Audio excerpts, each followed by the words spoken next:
Hello दोस्तों, स्वागत है आप लोगों का हमारे यूट्यूब चैनल फैक्ट हब में। तो दोस्तों, जैसे कि आप लोगों को पता होगा कि मालती जी को रात 2 बजे लड़का पैदा हुआ है, वो भी हॉस्पिटल में, जिससे विशुराज बहुत खुश हुए।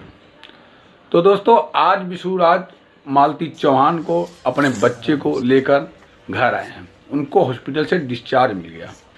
तो दोस्तों, घर पे उनके जश्न का माहौल है। इस समय विशुराज बहुत खुश हैं। तो दोस्तों, बात ये रही कि विशुराज आज बोल रहे थे कि 7 तारीख को उनके लड़के का नहवावन है। बाबू बोल दे, जिससे कि जितने भी भाई बंधु हैं उनके, जितने भी उनके यूट्यूबर फैमिली वाले हैं, वो सबको आमंत्रित किए हैं घर आने के लिए। तो दोस्तों, ये तो बहुत अच्छी बात है, पहुंचिए उनके घर। तो दोस्तों, विशुराज अपने मन में एक बात लेकर घूम रहे हैं कि अपने लड़के को एक बहुत बड़ा गिफ्ट देने वाले हैं। तो दोस्तों, वहाँ पे चलने के बाद पता लगेगा कि विशुराज कौन से गिफ्ट देने वाले हैं अपने लड़के को। वो बहुत खुश हैं और वाकई में विशुराज इस चीज़ को अपने मन में दबा के रखे थे कि मैं अपने लड़के को एक गिफ्ट दूंगा, और गिफ्ट वो बहुत भारी होगा।